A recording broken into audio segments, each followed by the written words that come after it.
Okay. Didn't like my sign, please. All right, you're good. Okay. Everybody ready?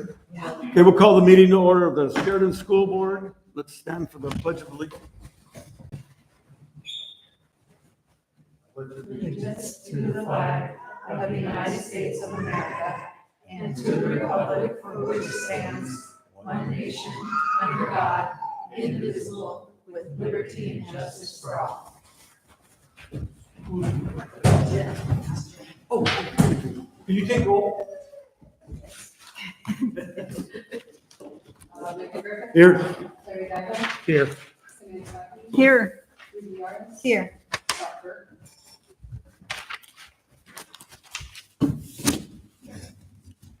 Okay. And we have one of our students. Yes. Sheridan.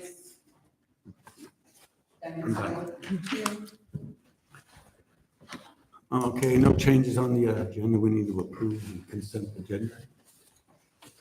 I make it a motion that we, We have a motion. Second. Motion by Larry, second by Ruby. Could you call for the vote? Same thing, just read our names again. Aye. Larry. aye. Samantha. Aye. Ruby. Aye. Okay, that carries. Going right into presentations. Leadership. Welcome, Tasha. Hello. Okay. Good evening, everyone. My name is Tasha Trujillo, and I'd like to update you on some important events at Sheridan High School. And leadership has been collecting cans for the food bank. So far, we collected 222 cans that will be delivered to the food bank later this week. We also have been selling candygrams every single day at lunch and planning for activities on the last day of school before winter break. When we return, we will be planning for the winter formal dance. Music has participated in Christmas caroling last Friday, and they held their annual concert with band and choir yesterday. In cheer, our competition season has begun. We are busy fundraising for nationals in Las Vegas on January 23rd. Boys basketball achieved 2 out of 3 games victories. And there was a game on Monday that had a leaky ceiling and was deemed unsafe. And the game will be rescheduled for a later date. And they have a away game tonight and day. So do girls. The girls basketball has achieved 3 consecutive victories, marking a strong season, and they're doing pretty good. Wrestling had a meet in Harrisburg High School, and we had 2 contestants, Joe Trammell and Alex DiPiero, in the heavyweight finals. They both had to face off against each other and to compete for first place. They also had a meet in SIO as well. Caden Campbell earned 3rd place in the 157 weight division, and Alex DiPiero won 3rd place in the 215 weight division, and Joe Trammell got 2nd in the heavyweight division. And FFA, they have their next chapter meeting January 21st. They're having a public speaking contest on January 23rd.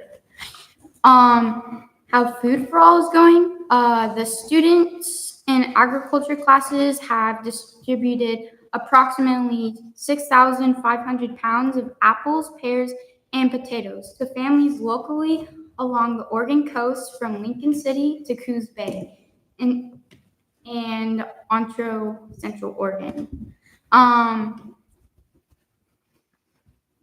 For the clubs, Mr. Coyle's Game Club meets every Wednesday in the library. The Rotary Esports Tournament is scheduled for January 25th. This is the report for the month. Do you have any questions? Is there a blood drive? Do you know? In Yeah, January? it's January 9th. Okay, cool.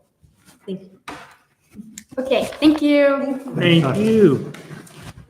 I think we don't have any public input. I don't see public here. Anything electronic? Okay, administrative program, Sheridan High School. Tasha is a tough act to follow. She's got way more energy than I do at this time of the evening. And she's got that much energy all day long. I'm not sure how she does it. But she's young, probably the key. So just some updates. You can see I like to include this every month, our enrollment data reports.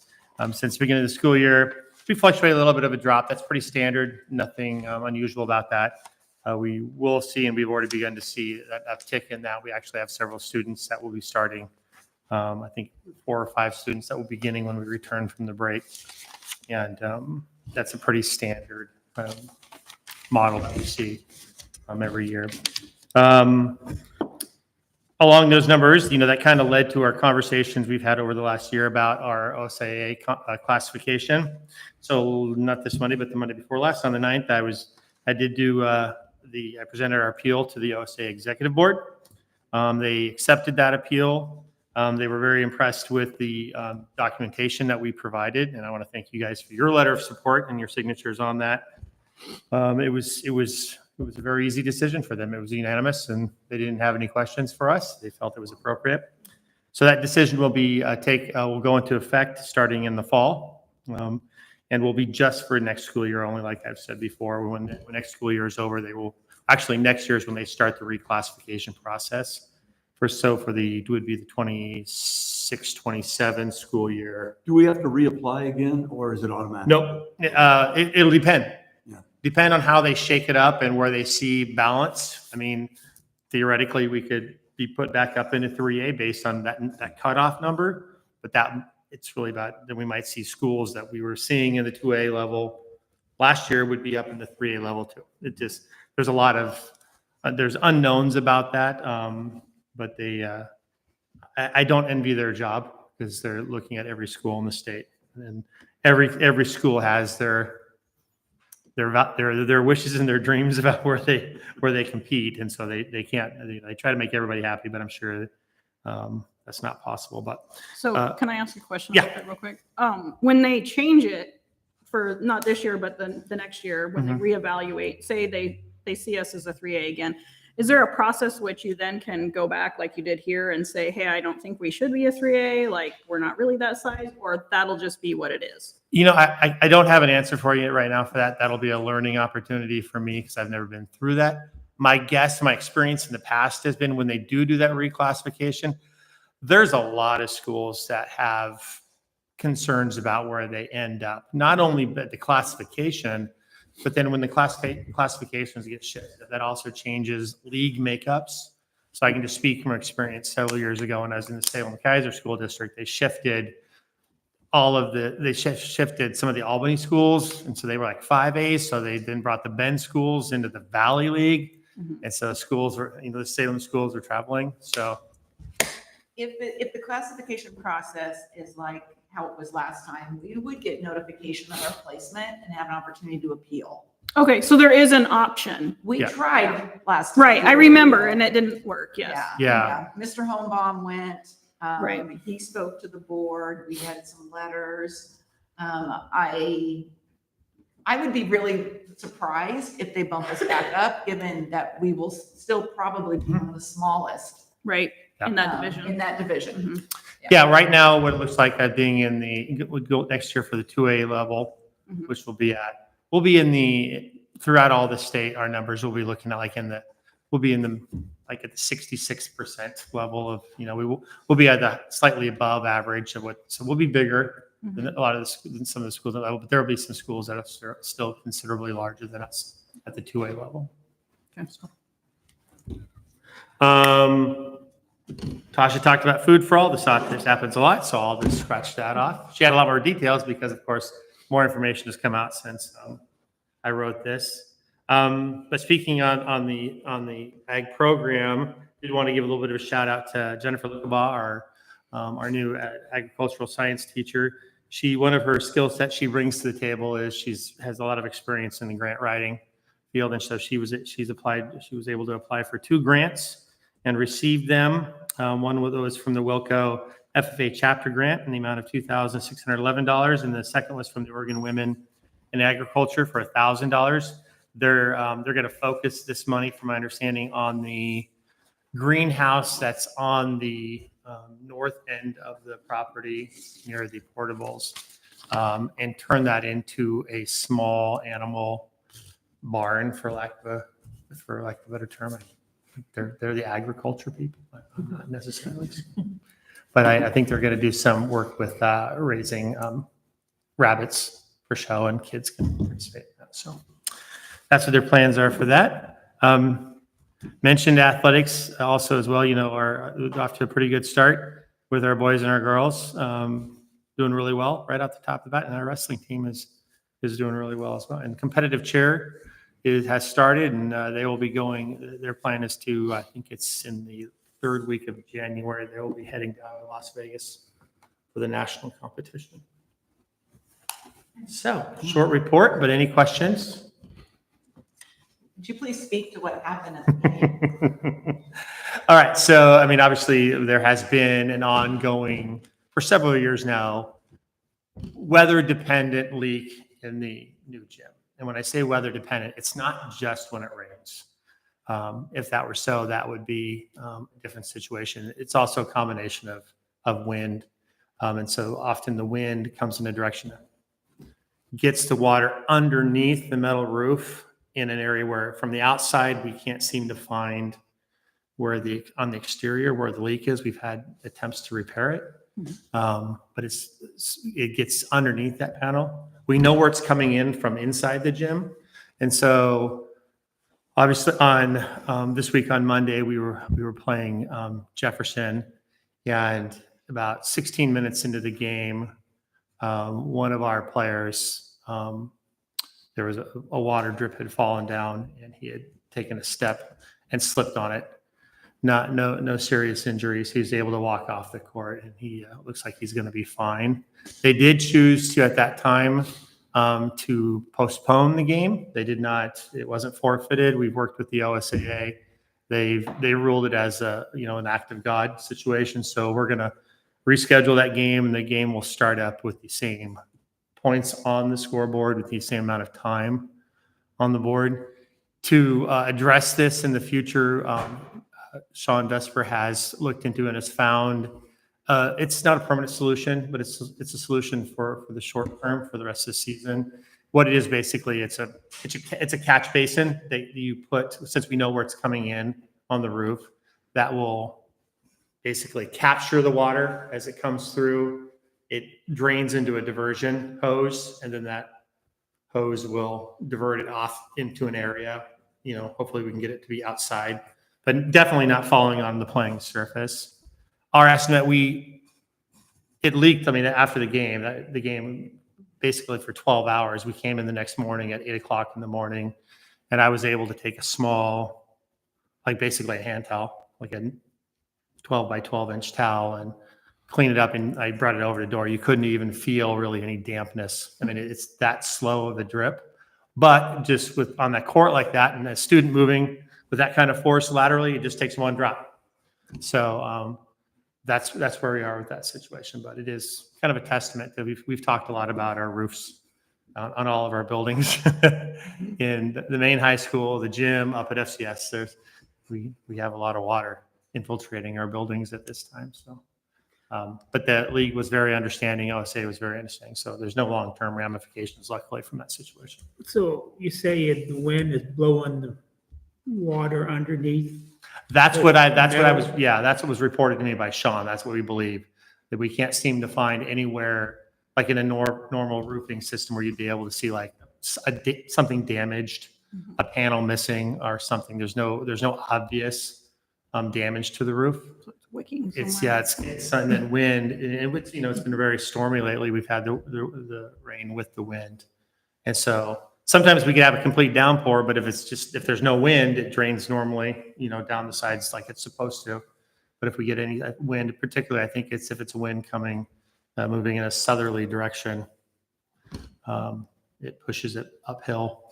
And I think think it's very good. Sean had the guy up there again Yeah. today or something like Yeah, that. so looking we're for actively addressing. Who's it. looking at it? The Tremco guy. Tremco. Yeah, same company we've been working I on. knew there was an issue getting on that roof. I wasn't sure if that was resolved. That's why we have the lift here for a while. Oh, okay. Yeah. But the catch basin is installed already then? So- Yeah, I think it came into Thursday. He told me will it'd be delivered Thursday and installed. We don't have a home game. I think our next home game is Friday. I've looked at the weather forecast. Today was relatively dry. We got a little bit of rain, but it's supposed to be dry, and it's supposed to be dry up until pretty late on Friday. So hopefully, but we do have a plan. I mean, we had a plan. I mean, we've always had. We've got. We watched the video, and what's funny about the video is about 4 minutes before our athlete took the fall, there was a timeout, and the referees were basically standing exactly where the leak had fallen. So obviously, at that moment, I would assume that there wasn't anything evident at that time. So they're just gonna. So anytime, what we're gonna do is anytime there's a timeout, dead ball or anything, we're gonna get out there and just do a quick check until we get that installed and can assure that that's not gonna be a problem in the future. Yep. Any other questions? Thank you, Dory. All right. Well, you guys have a happy holiday. You too. Thanks, Pat. I'm gonna head home. Yeah. Remember my card? Yes. We'll get your card. I talked to Sarah about it. Okay, So- perfect. Yeah. Superintendent report. Okay, superintendent report. Thank you.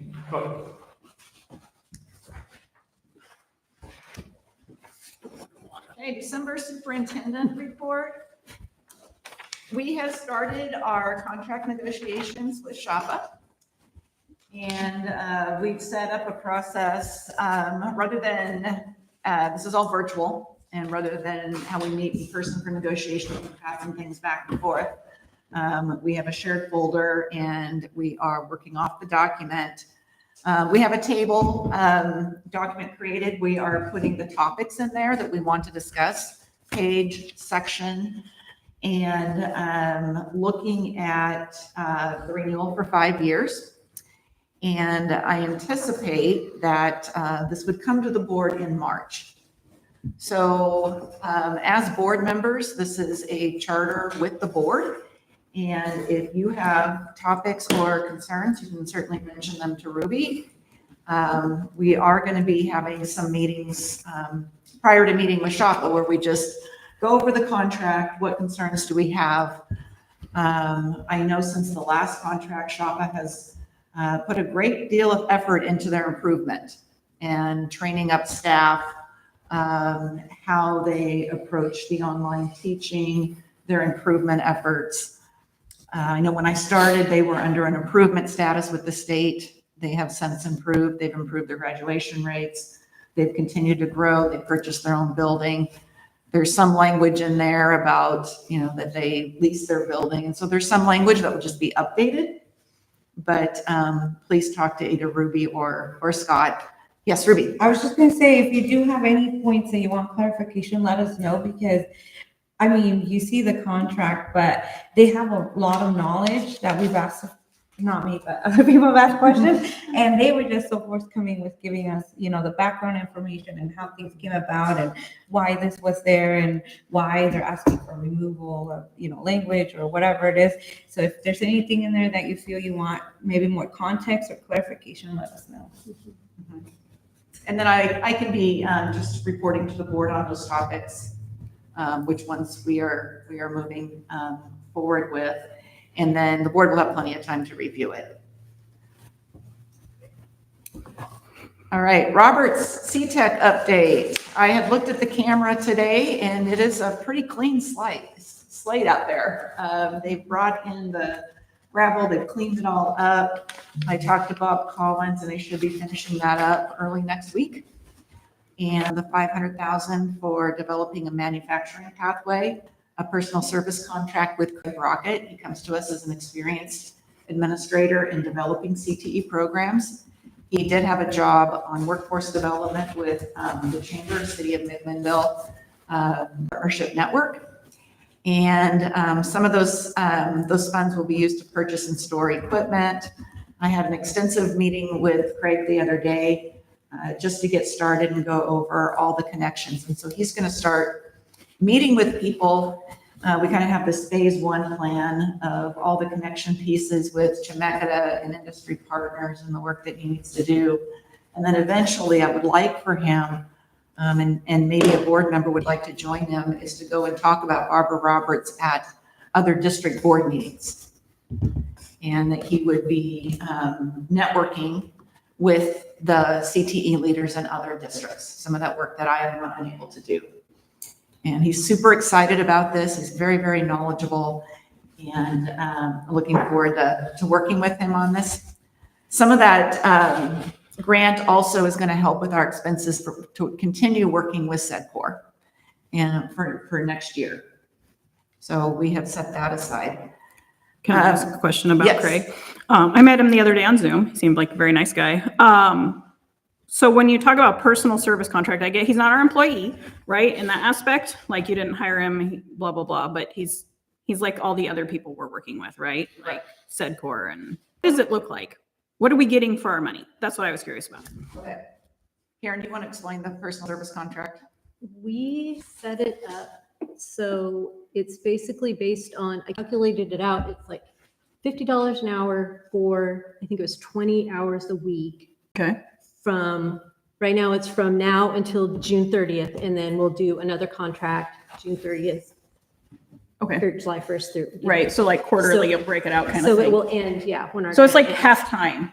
ends. Exactly. Okay. And so, and of course, it's like, well, you don't have to do like exactly 20 hours a week, because Sometimes it'll be more, fluid, sometimes yeah. it'll be So less, it's yeah. just based on that, not An to average. exceed or whatever. And then he's just giving us invoices, and we're paying him like a AP. And so he'll be issued a 1099. Okay. So I was just curious. Yeah. I got So- a question. Yes. Well, it's not related to that, but it is. Manufacturing pathway. Tell me what that is exactly, because, I think that's what Craig is making. so what, So this is why I thought we need already somebody. had pathways. We chose a manufacturing, but manufacturing, as Samantha has taught me, is incredibly broad. You can manufacture food, you can manufacture parts for farmers. There is a high school, Newburgh High School, has a student-run business. You can look it up, Tiger Manufacturing. I've talked, maybe we want to replicate something like that. Mhm. It's the students run the business. Some of them build tiny homes. Like there's All kinds of anything you things. put your mind to. Yeah, so it could be more on the tech side, it could be more on fabrication. So what Craig's job is going to be is to look at what are the jobs that are out there, the hiring, the living wage job, talking with Chemeketa, because when we toured their manufacturing, I don't know anything about CNC machines, but there was a room full of them and all these other machinery. And what the instructor told us was every week he gets calls for, do you have anybody ready for a job? And these are immediate living wage jobs. Ideally, we would love to have a student-run business, creating something. Abisha Stone with SEDCOR, we went and met with Susan with Sea Reach. And I really didn't know anything about Sea Reach. Their manufacturing small size plant is over there by Hurricane Coffee. And then they have a paint booth some other place. They make the wayfinding signs and nationally for parks. And so if you go to a park and you go to a kiosk and there's activities to do, they're probably the ones who designed it. All the national parks or interactive centers, a lot of those things, they create them, they contract and they create them. Abisha had the idea, maybe there is something that our students can create to help and partner with Sea Reach as a model. So it is very, very broad, and that's why he's going to be working on this until June of 26. You know, years ago when we did a tour of Kaiser, they had something set up, it was a computer class and a manufacturing class. And there was this church in Salem that was being restored, and they had the drain lines running all through. I think every room had a drain in it.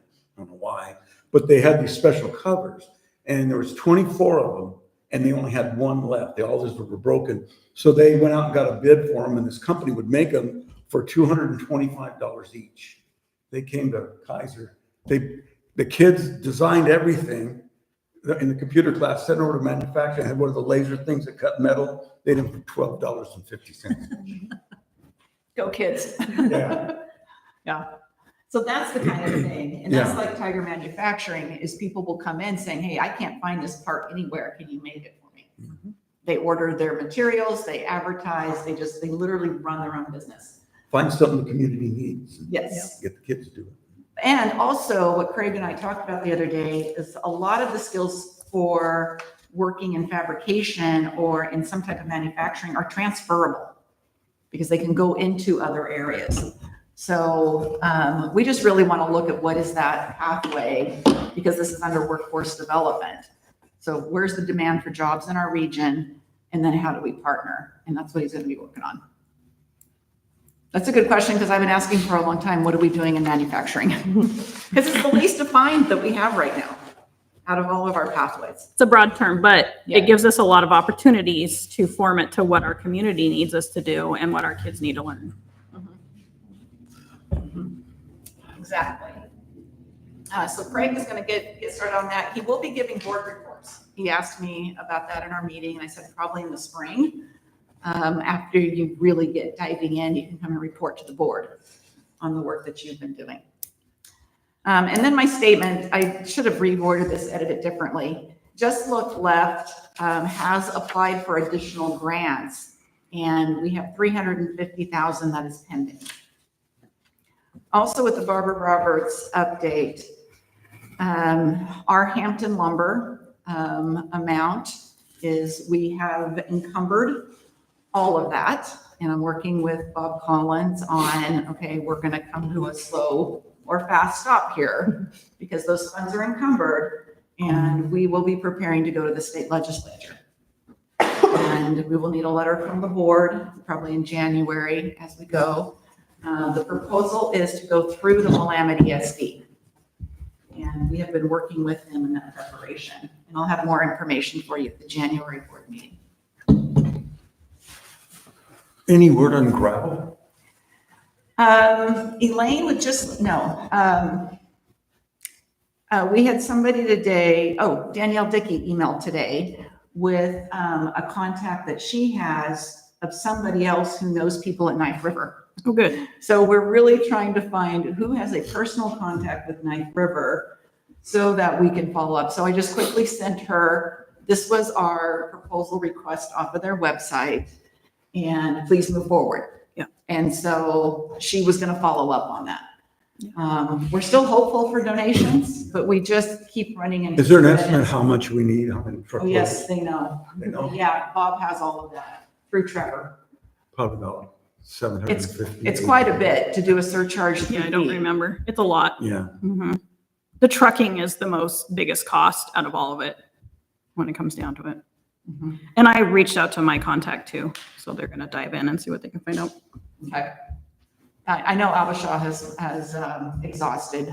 She's made phone calls, emails, and it's just not getting a response. Well, if there's an address, we can go knock on. So that's the thing that's really stopped us now as far as headquarters we got to get the Me and Mary gravel will in there. Yeah, Afternoon out. Yeah, I'll go to Albany. good question. All right, we are starting to work on our calendar for next year. And I wanted to share with the board the survey results from this fall. For Faulkner Chapman, I have the parent experience, student and employee, and you see the percentages there and how many participants. And then also for the high school, the comments were very, very positive. I don't know if Guy would like to speak to your thoughts on the 4-day week. Can I put you on the spot? I like the 4-day week. What about it? I usually come to work on the weekends. Okay, that's a lot of what most high school students say is Friday either to study or to have a job and work. Friday, Saturday, Yeah, Sunday. like, in fact, I can go into the school on Friday in the mornings and get work done. Mm. Mhm. And they are, yes, that's excellent. Do you think a majority of the students like it?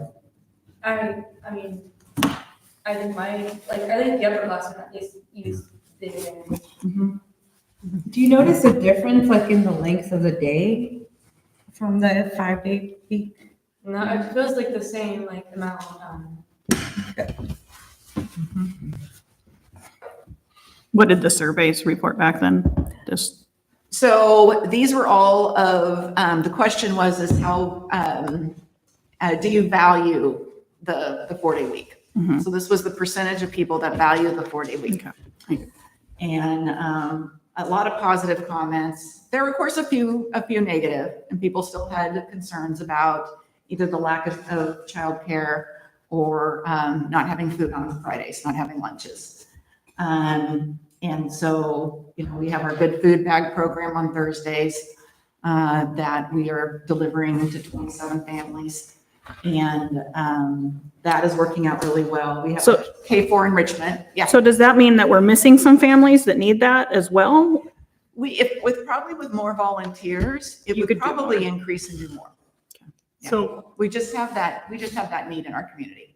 Yeah. how is Amity doing their 4-day work week over there then? They are closed on Fridays Mhm. unless they bring staff in for a special activity. So they have an 8.5-hour staff day, Monday through Thursday, and then the district is closed on Fridays. And then How does that reflect to the students over there? they've done it for years, Amity I and know. Marydale, and that's, it must work for them not to have anything on Fridays. But they don't have the same needs that we have. Right. There- We had the young teachers that needed the development too, right? Like that Yes. was a huge piece of it, was getting those teachers more time to get trained. And We have a mentor that meets with our teachers on Fridays, our first and second year teachers, to provide support. so that they're more prepared for the students. And the middle school, Mr. Gelati can speak on this next month, but middle school from 8 to 10 is having students in, and we are running buses. So they're working to get more opportunities for students to come into the school. The high school is open 8 to 10 on Friday mornings, and students can make an appointment to see a teacher and just have them be available for support. So that's been working really well. So we'll continue to work on next year's calendar, and looking at just, as holidays kind of move and decide when's the best time for conferences and things like that. We just have all kinds of discussion going on. All right, I've been working with Kyle on some of our pre-bond planning. Here are the key points. We want to keep that rate below $1. We had a really good turnout at the meeting, I think it was that December 9th. And it was great to have so many people there to look at everything and discuss the projects. We came up with critical repairs, safety and security, the FCS old gym renovation. Critical repairs, you've heard about roof leaks. We also have talked about the safety features of cameras, critical repairs. People continue to complain about the high school parking lot, our lack of lighting, the potholes, things like that. We talked at length about switching out all the fluorescent bulbs. And there's the middle of the road that we've talked about, and Sean has researched it, and we really feel like that is something the district can take care of, just a piece at a time.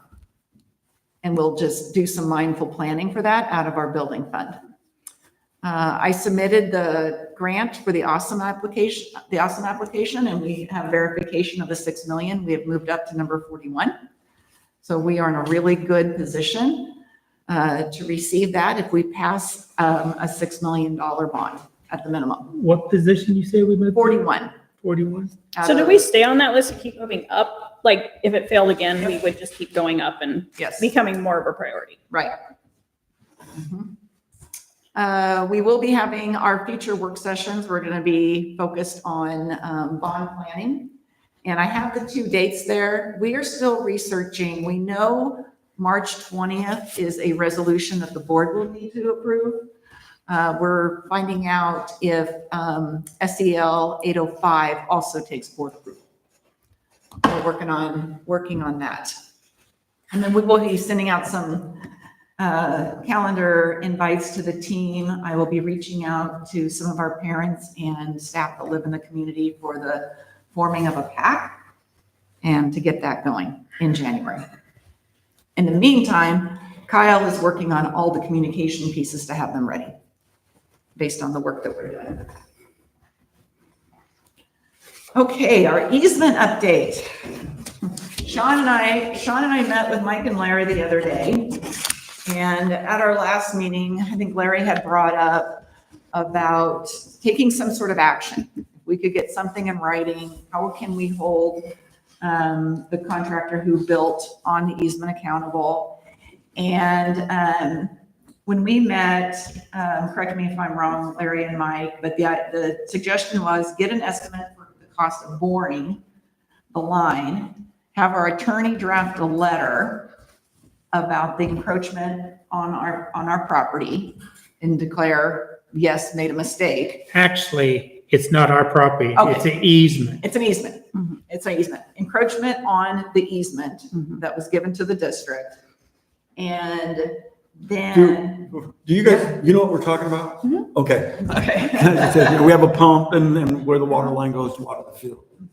And so Sean already looked into the company. It is Bullseye Boring, just to get a bid on this. And the cost of replacing that line in the event it is ruptured, boring a new line would be $50 per foot. That section of the easement is roughly 570 feet long. So then the cost would be $28,750. Today, not 20 years from now. Right, right.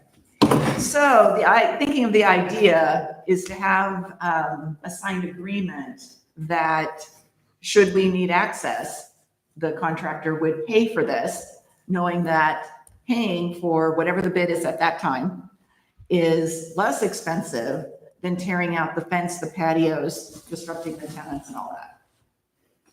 So it's a discussion. I can wrap up my report and we'll go to Karen's, but we put this as a discussion topic for the board that we need direction of, is this something that the board would like to do? It doesn't take a vote, but at least want to have that discussion time. And then Sean and I would start working with the attorney on that. And we had the attorney out here maybe last spring to speak after the surveying was done. And we would continue to work with the same survey. So that's my report for tonight. Any other comments or questions? So we're going to talk about this. Yep. Yeah, that's in new business. We'll talk about it.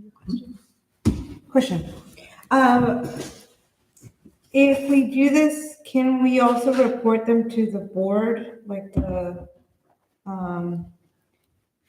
Oregon Construction Contractors Board, like that they've done this?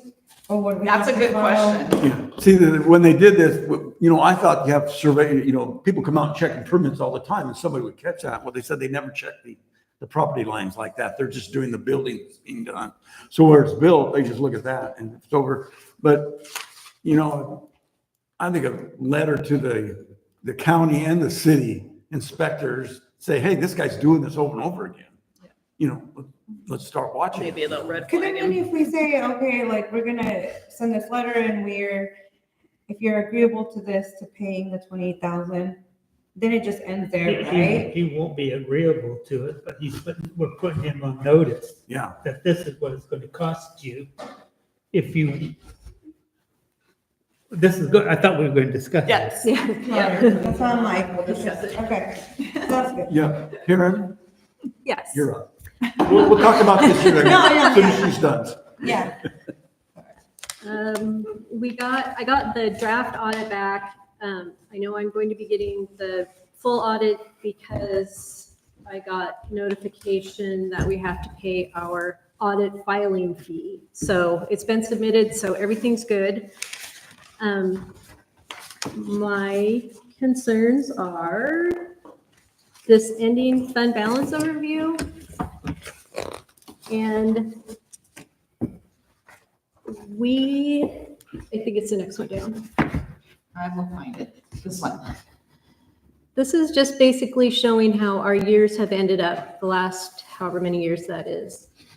And so for 23, 24, we overspent Fund 100 by like $628,000. And so that took a big chunk out of our ending fund balance. So we did end the year with $1.1 million. But if we have another year like this, we're going to be eating into our ending fund balance. So. Is that the ending fund balance that you wasn't supposed to be touching at all? No, we wanted to end our, whatever the policy is, we end with $1 Policy is million. $1 million. And 2 so, million, 1 million. 1 million. yeah, Right, so that's right. where we are. So next year, well, the end of 24, 25, it just depends on how things go. Of course, there are all sorts of factors. I'm waiting for an update to the state school fund because they're still calculating our payment based on last year's estimate of this year's enrollment. So they wait until, I know. So we have an estimate of revenue and ADM membership due middle of January. And then they use that to recalculate, see where we are. I'm hopeful we'll have enough money to make everything up. The other concern is avoiding a catastrophic failure. And so I told Sean out of Fund 400, which is our building fund, I said, I'm not giving you, I want to release like $250,000 so we have to replace one of the rooftop units. And then our fire alarms up there are functionable. We already worked on the one panel for FCS in the old gym.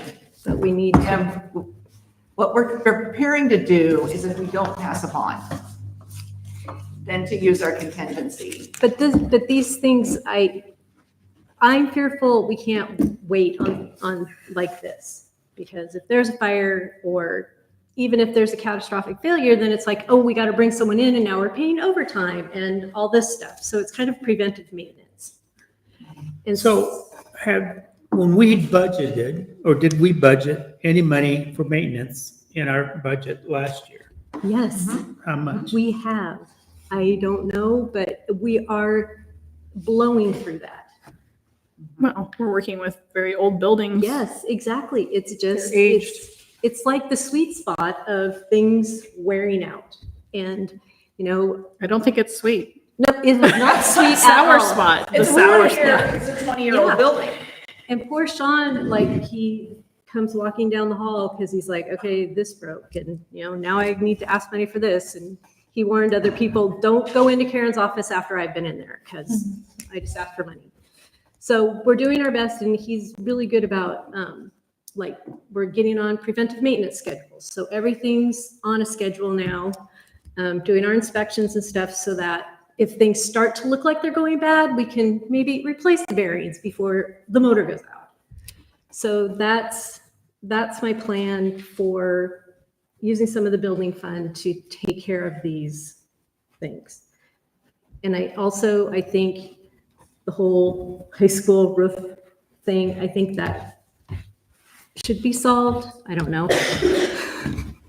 We say that. Yeah, we can't wait on a bond for that, No. Yeah, especially if we can Exactly. find the problem. but I Fix it. think, yeah, and I'm hoping that once we can get that one leak fixed. So anyway, that's my cheerful good news. I've got a couple of resolutions. The first one is the audit corrective action plan.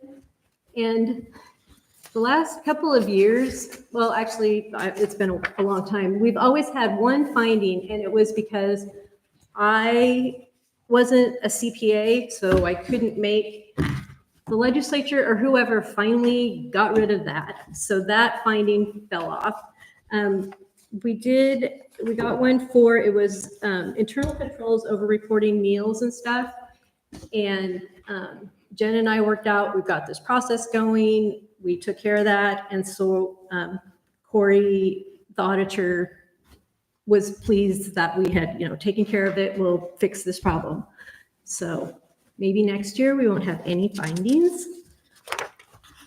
And then the other one is, it's just a appropriation authority. We've got the $20,000 for the OCF. Oregon Community Foundation. Thank you. Completely blanked.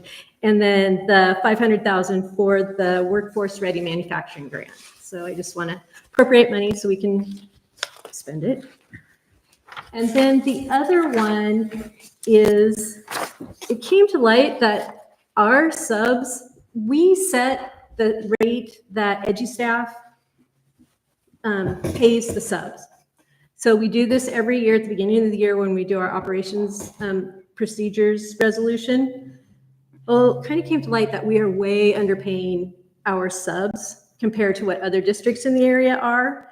So I'm just asking that we up the amounts, the hourly amounts for the classified custodial positions and then the food service IAs and clerical.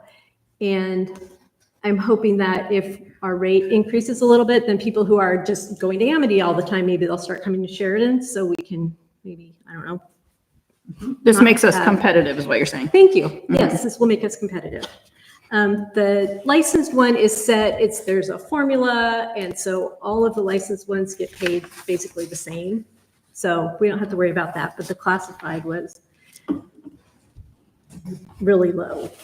So that's what the third resolution is for. So is this starting out then? This is what they get paid. What do you mean? The That- new rate Yeah, that would be the new rate. for starting out? Yeah, but it's just, EduStaff pays a flat rate. So if I'm a IA sub, I would get, Oh, well. $18 an hour So this is regardless. sub. Yeah, yeah, it's just for the subs through EduStaff. And I think that's all. I've just got a lot of ODE questions to do. And that's all. You didn't have any questions? Mm-mm. I saw the Merry bill, Christmas. Thank you. the bill for the trailer. I was surprised we spent that much on the trailer for Barbara Roberts. So that came, that bid was actually lower than the other three bids that came in. I think the other ones were 30,000, 35,000 more. Mhm. Mhm. I wasn't sure what all we had done in it. I know you had like cabinets and stuff put in there, but Mhm. I was just surprised it was so high. Mhm. So how much was it? I'm trying to find it again. I It looked was- through all this. I know, it's $339,000. For a trailer? What'd you say? Wasn't it 339? No. No, it's a lot, but it wasn't that much. What was that for? No, it's here somewhere. Come on. Trailer, you can't even buy You're a not talking about the fire tower. No, No, that's 400. the Oh, no, simulator, never mind, I'm thinking about the simulator trailer simulators. was 69,615. That's what I meant. That's through Forest River? Yeah. Yeah. I'm just curious what all was done inside, but I suppose someday It would've been- someday I'll get to see it. I've got the specs in my office. That's just a lot. But yeah, I was surprised. And we are gonna be getting it wrapped. So another bill. Cool stuff, yeah. What's that cost to get This done? grant's gonna be, we're finding out from in Salem, getting it wrapped and how much that's gonna cost. Quotes.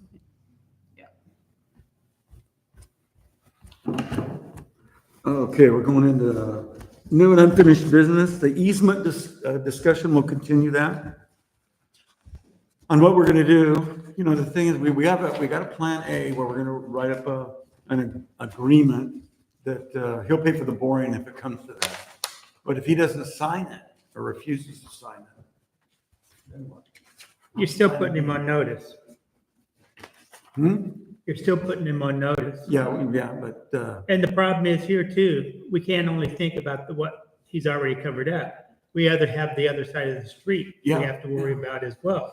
So we're gonna have to be more diligent on that part and go into the county or whoever the inspector is saying, hey, just because he's putting these trailers in this spot, he cannot encroach on that easement that runs along that back side of that property.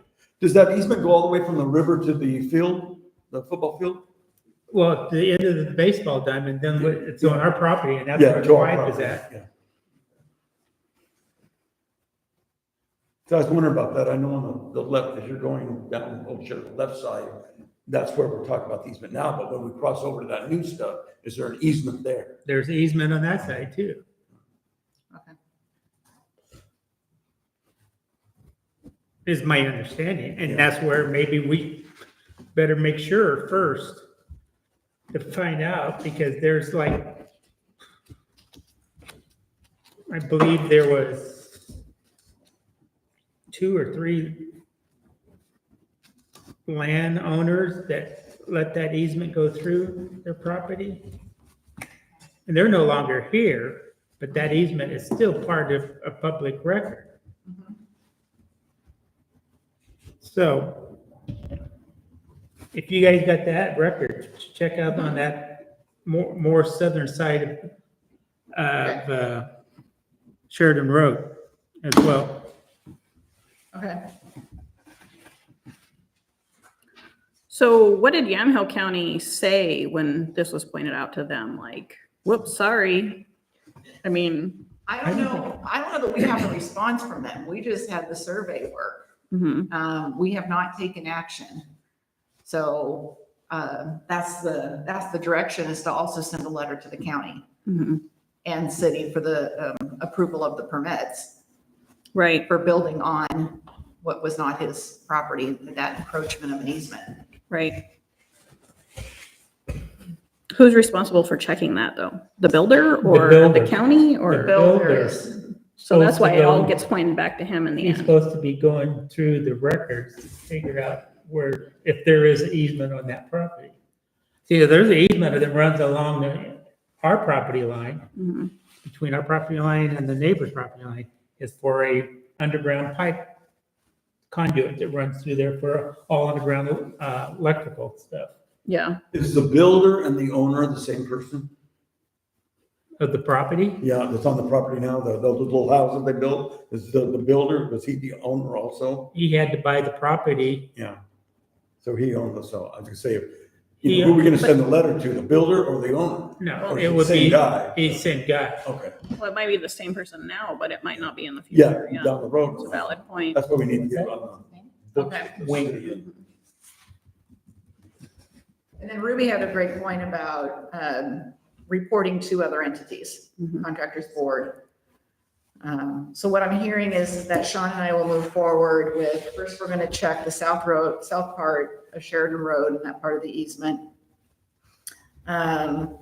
We need to, we'll get the attorney to draft a letter that we shared with the board. And then we can have that letter go to to the contractor, first and foremost.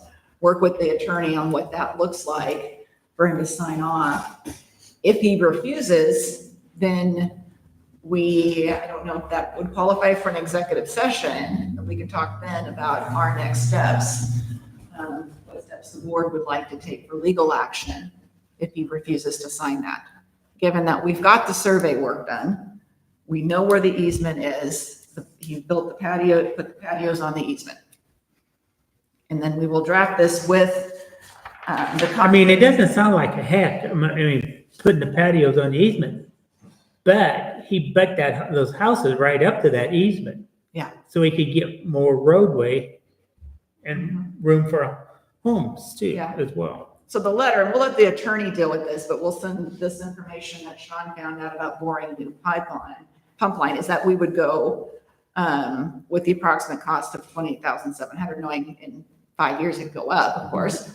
So, but we would contact our attorney and get going with that, and hopefully have a letter and documentation, and I'll map all that out of our steps by our January board meeting. Because if he doesn't agree to that, then the next step, if we need to get in there, we're tearing down fences and digging up concrete to get to it.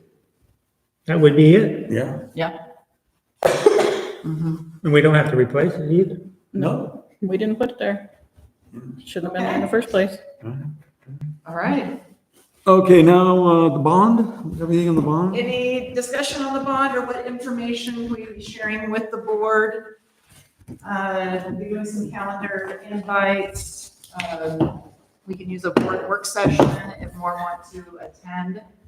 And just a reminder for the board, you do not have the restrictions that I have for campaigning and saying yes.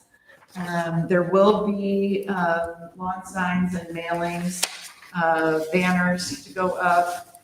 And we're very, very hopeful that by keeping that amount under $1, we were at 16 million with the ask, and it fell by 85 votes. So we are going for it, and we're campaigning and getting the message out. And every time something goes wrong in one of the buildings, Kyle asked me if I have pictures so that we can start using that in our promotional and talking about the roof, the major repairs, that language that is going to get the attention of our voters. When will we decide 6 or 7? The 6 or 7 million would probably be in January, because we're just now getting the numbers for the projects. Because I think both of them are under $1. So Yeah. if we can go to 7 million, that's an extra $1 million. We've been talking about 6 million all along, and how tight it's gonna be if we have that extra $1 million. Help. Because one of the considerations too is that once you have all your costs, tack on 25% of that total in all the permitting and project management. So we've sat and played with it. Karen was on there, and we're just starting to move numbers around. There was conversation about the lighting, but like I said earlier, that's something we really think we could do out of a building fund. And community members that have been very, very supportive and helped us out. Gwen Fink, Jerry Hutchison, Molly Griffith, Jared Sherwood, who is the Director of Facilities for Virginia Garcia. He has offered his support and help. So that group has been very, very supportive, and I'll be reaching out to them. Where's the community on this? Like, have we started conversations in random places we just to haven't. see the feel of things? We are hitting the ground running in January. Staff know, Right. and we've increased the staff that live in Sheridan. So that is also very helpful. And staff are very much aware of the needs that we have. But that's only 5 votes, maybe. Yes. We need 80 something more. Yes, yes. So where are the places we can be going to? I don't think it's good for us to not talk about it. I think it's good Yeah. for all of us to go out in the community and find those areas Mhm. and get a feel for it. Because if we're getting a lot of naysayers and we can't convince them that it's only $1, it's all these needed things, our buildings are dilapidated, we're going to have to find a different approach. Right. And that's where I think we may end up with like a board work session in January. But working on that language and starting to get information out, informational mailings about the condition of our buildings. I talked to people last night at the band concert Mhm. about the need we have for the high school roof. And people don't think about the main roof and the stage that we're at with that. So once we get the pack started, then it would really pick up and get going. And I'm going to be meeting with them. I'm going to do a meeting January 6th and call in our staff that live in here in our supportive group from the last meeting and get going. And then we'll start mapping out, okay, where does our community, where do they go? Yeah. What's the best way? Bingo. Bingo. They go to bingo. Bingo, Isn't there a city group that council. meets at the historical place down here? Doesn't your wife go? Museum. The museum, yeah. The museum? In our group that meets there regular. Mhm. My question is, you're wanting to keep it under $1 or $1, is it per thousand? Yes. So if your house is 350,000 It'd be $350 a year, A year. Right, $350 a year yeah, to put a new roof on and do all this stuff. yeah, I'm not saying that, I'm just trying. It's like, how much is it? I was feeling we should do like those Sally Strother commercials, for 52 cents a day. Whatever it is. Any more on the bond? More information coming. Yeah. I'll be working a little bit over winter break on this. Okay, we got action items. We got 3 resolutions. Did everybody get to look at the resolutions and read them? Let's start with 25-01, the resolution. I'm not going to read it. Everybody's read them, so. We have to vote on these, so we'll need a motion and a second. I move to approve resolution 2501 as presented. Second. Okay, got a motion from Samantha and a second from Ruby. Could you call the roll again? Michael, Aye. Larry, All right, Samantha, Aye. Ruby, Aye. It carried. Okay, next one up is 25-02. This is that 520,000 that we're moving somewhere. Same thing. This is permission to spend the money Yes. that we've received in To grants. collect it and spend it. I move to approve resolution 25-02 as presented. Second. Motion by Samantha, second by Ruby. Aye. Larry, all right. Samantha, Aye. Ruby, Aye. Motion passed. The last one, 2503. This is the one with the custodian and food service, and they're raising their hourly rate. I move to accept the resolution establishing substitute rate of pay as presented. Okay. Motion by Samantha, second by Ruby. Aye. Larry, All right, Samantha, Aye. Ruby, Aye. Motion carries. Okay, any topics for the next meeting?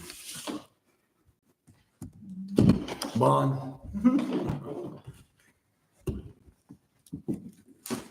We'll have an update on the easement. Easement. It'll be in January, let's see. Do you think Craig could come and we could meet him and he could tell us what he's working on? Maybe dive into that manufacturing pathway a little more for us, where he's Would be going nice. with it. would be nice. Okay.